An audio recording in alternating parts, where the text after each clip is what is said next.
Andy Eigenman, kita ng netizens. Spotted sila na nagpunta ng airport ng Siargao para sunduin ang kanyang mga lolo at lola na pinuntahan siya at si Philmar. At ngayon nga ay sa kanila nakastay ang mga lolo at lola niya kasama ang kapatid ng si Stevie Eigenman at si Ellie. Mahal na mahal talaga si Andy ng kanyang pamilya Eigenman kaya kailanman ay hindi siya pababayaan kahit na nasa malayo siya. Agad nga na nag-book ng flight ang mga ito para makasama ang mag-iina at makita kung ano ang kalagayan nila ngayon sa Siargao. Panoorin at kung hindi pa nakasubscribe, don't forget to click subscribe and hit the notification bell to keep you updated.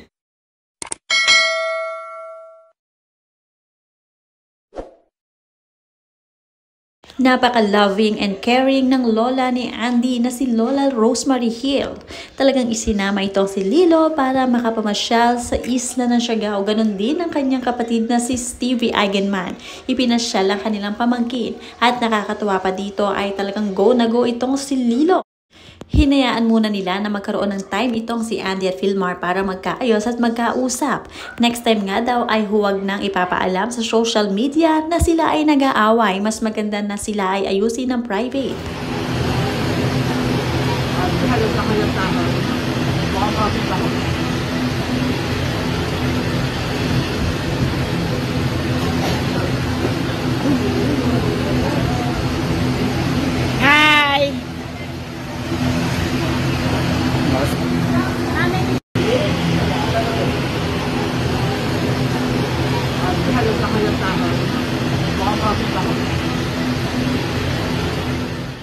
Blessing talaga ang pagdating ng lolo at lola ni Andy Eigenman sa isla ng Siargao dahil sa kanila ay nagkaayos nga itong si Philmar at si Andy.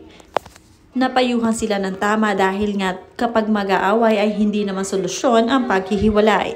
Mas maganda na magkasama pa rin sila dahil may mga anak na sila. At mas kita-kita naman na pag magkasama ang mag-asawa ay masaya rin ang mga bata. Kaya ito ang proof na talagang okay na ang mag-asawa at bati na talaga sila.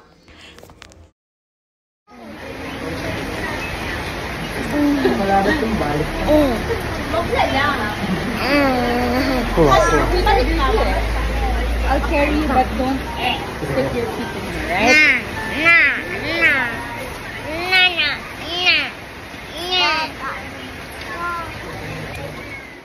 Marami nga ang nagbigay ng payo sa mag-asawang dumaan sa mga challenges ngayong mga nagdaang araw. Sabi dito, a happy wife is a happy home and a happy life.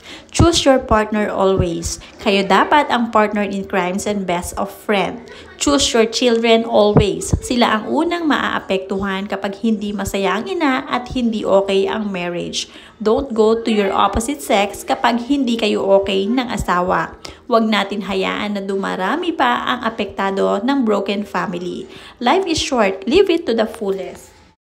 Kita naman din ang pagka-blooming ngayon ni Andy matapos ang kanilang away mag-asawa. Talagang mas masaya siya ngayon at kitang-kita na wala siyang problema. Hindi na mga nagdadaang araw na pati ang mata niya ay halatang-halata na mumroblema at nai-stress. Ngayon ay talagang okay na siya at wala nang galit sa puso.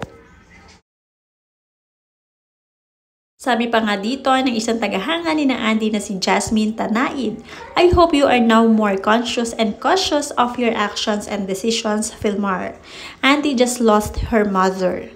When you have issues, you talk to her. Don't go to your female friend. She doesn't have her family in Siargao. You have everyone.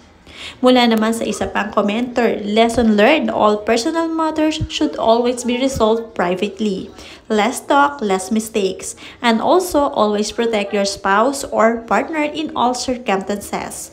Whether you're angry or emotional, that's respect. And lastly, pray and ask God always for guidance. Don't seek advice or opinions from other people, especially social media. Marami ang masayang-masaya sa pagbabalikan at pagbabati ni Philmar Alipayo at ni Andy Eigenman dahil masayang-masaya sila para sa mga bata. Hi, Andy. See.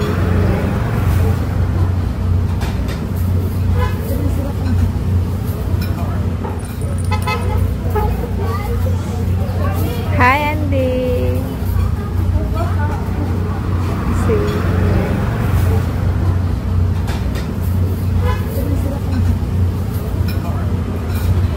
Pero higit na mas masaya ang pamilya ni Andy Eigenman na talaga namang napakaganda kung magpayo at hindi nila kinukonsinti ang may mali. Talagang pinagbabati nila ang mag-asawa. Kaya naman talagang Eigenman family is the best. Kasama pa si Stevie Eigenman na walang kagalit-galit sa puso para kay Philmar. Back to normal naman ngayon si Philmar at kitang-kita pa rin na talagang mahal na mahal niya ang kanyang mga anak. Talagang focus din siya sa mga bata, nagkataon lamang na nabarkada siya sa ibang babae. Kaya naman sila ay nagkagulo ni Auntie.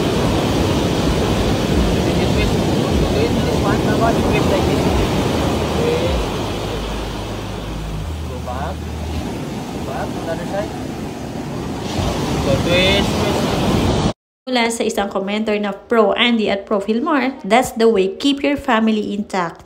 Don't read social media. Best decision ever, they are keeping their family intact. Samot-sari ang mga opinyon ng mga taong sumusuporta sa mag-asawang Islander family. Mula kay Aurora, I'm happy for your family, Philmar. It breaks my heart witnessing a family that breaks apart just because of cheating issues. Mula kay Dottie Rabino Andres, thank you Lord, good job Philmar. Love and protect your family. God bless inyong pagsasama. At mula naman kay Ram, always love and respect your wife. And Andy has sacrificed so much to build a simple and meaningful life with you. Don't take that for granted. Kita naman sa video nito na wala nang tattoo itong si Philmar Alipayo. Katunayan lamang na naipaalis na nga niya ito at ito ang pinagmula ng away nila. Hinog diri na hamog, pat kabuok po. Allergic to gani. Mugani, tiga da kumukaon ton. Awa. Orange naman mo. Ala kun uno ton siga. Ano na mo noy? Fruit. This is gumun-gumun. Ay gumun-gumun. Dari noy. Fresh from the farm. Yeah, uy, kanino ini farm? Dili, wild fruit ini, uy. Ano naman yun? Kaon ka wa? Dila ko.